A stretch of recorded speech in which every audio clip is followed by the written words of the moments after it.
आज हम जो है जयशंकर प्रसाद की जीवनी पर थोड़ा सा बहस कर लें, या मैं ये कहूँ कि इस पर थोड़ा सी चर्चाएं कर लें कि क्या है जयशंकर प्रसाद की जीवनी की संबंधित विचारधाराएं। कुछ लेखकों के विचारधाराएं हैं, कुछ इनके हैं, आइए देखते हैं। तो सबसे पहले हम ये जानेंगे कि जयशंकर प्रसाद किस युग के हैं। किस युग के हैं, पहले पॉइंट, किस युग के हैं? तो छायावादी युग के हैं। किस युग के हैं? छायावादी युग के हैं। ठीक है, डरिए मत, आप बोलते रहिए, आपको इसमें कोई टेंशन नहीं है, हमारे वीडियो में ऐसे चलता है। अब सवाल इस बात का है कि इनका जन्म जो है 30 जनवरी सन 1889 में हुआ था। 30 जनवरी सन 1889 में इनका जन्म हुआ। काशी के अंदर होगा, जो उत्तर प्रदेश का एक प्राचीनतम ऐतिहासिकल नगरी है, जिसको त्रिशूल नगरी के नाम से भी जाना जाता है। काशी में इनका जन्म होगा। दूसरी पॉइंट यह है कि ये वैश्य परिवार में जन्म लिया। वैश्य, वैश्य का मतलब होता है, 4 वर्ड थे। वैश्य का मतलब है जो बिजनेस करते थे, व्यापार का काम करते थे, उन्हें वैश्य कहा गया। अब सवाल इस बात का है कि इनका जो परिवार है साहू शुंघनी साहू के नाम से प्रसिद्ध है। शुंघनी साहू के नाम से बनारस में काफी ज्यादा प्रसिद्ध रहा, इतना ज्यादा कि इसका कोई जवाब नहीं। अगला पॉइंट ये बनता है कि इनके पिताजी का नाम देवी प्रसाद था। इनके पिताजी थे, उनका नाम था देवी प्रसाद, और साथ ही साथ साहित्य प्रेमी भी रहे हैं। साहित्य प्रेमी इनके पिताजी थे। जब जयशंकर प्रसाद जी 9 साल के हुए, लगभग मेरे ख्याल से 9 वर्ष के हुए, तब पता ये चला, यहाँ पे एक बहुत बड़ी पॉइंट बन रही है कि इन्होंने कविता लिखी।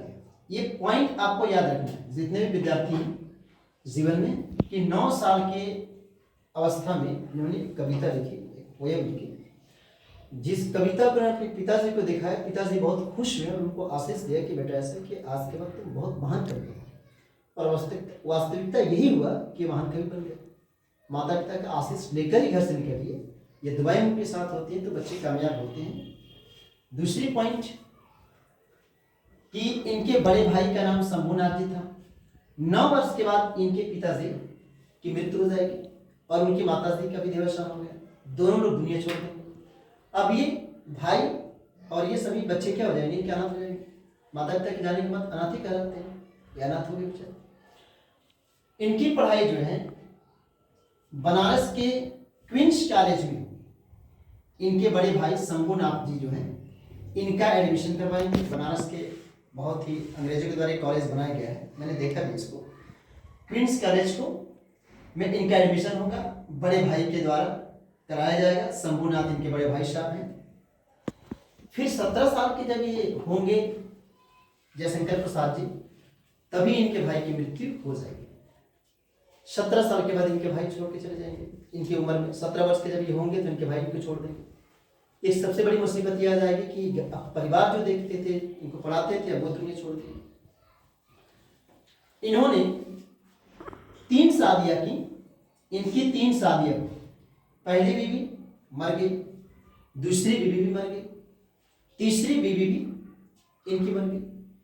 ऊपर से माता पिता नहीं है, बड़े भाई भी छोड़ गए, पहली बीवी भी चली गई, दूसरी बीवी भी मर गई, तीसरी बीवी मर गई। कि लगातार ये एक के बाद एक इनके ऊपर मुसीबत आ रहे हैं।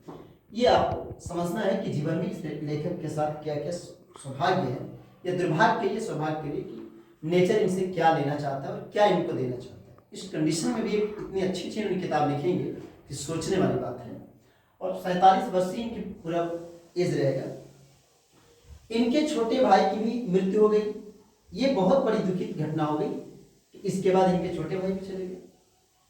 फिर हम देखेंगे कि उसके बाद भी ये अपने आप को, इनका क्या है कि क्षय रोग से पीड़ित हो जाएंगे। टेंशन इनको अलग रहेगा, संघर्ष जीवन में बढ़ जाएगा, क्योंकि आपने देखा लगातार एक के बाद एक दुख आती जा रही है। ये बहुत ही दुखित बात है।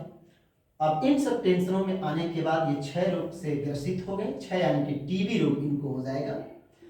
और इसके बाद 15 नवंबर 1937 में इनकी मृत्यु होगी और लगभग 47 वर्ष की कंडीशन में, इस अवस्था में इनकी मृत्यु हो जाएगी।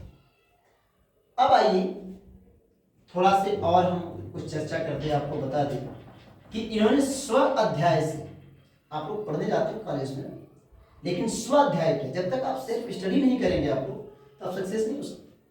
चाहे आप किसी कोचिंग इंस्टीट्यूट में पढ़िए, चाहे आप जो है स्कूल में पढ़िए, टॉप से टॉप स्कूल में पढ़िए, टॉप से टॉप कोचिंग इंस्टीट्यूट में पढ़िए, बेहतरीन शिक्षकों से पढ़िए, लेकिन आप जब तक सेल्फ स्टडी नहीं करेंगे, स्व अध्याय नहीं करेंगे, तो आप सक्सेस नहीं हो सकते। सबसे बड़ी बात होती है कि आप स्व अध्याय के लिए जिम्मेदार बने। आप कितना मेहनत कर रहे हैं घर पर, ये बहुत जरूरी है। इन्होंने वेद का अध्ययन किया, 4 वेद हैं, अध्ययन किया वेदों का, इतिहास पर अध्ययन किया, दर्शन पर, फिलॉसफी पर, संस्कृत शब्दावली पर, संस्कृत पर की किताबों का, फारसी का, अंग्रेजी का, हिंदी का इन्होंने अध्ययन किया। काफी बेहतरीन इन्होंने अध्ययन करने के बाद इन्होंने बहुत अच्छी अच्छी किताबें लिखी। इनकी कुछ रचनाओं की मैं चर्चा कर दूं।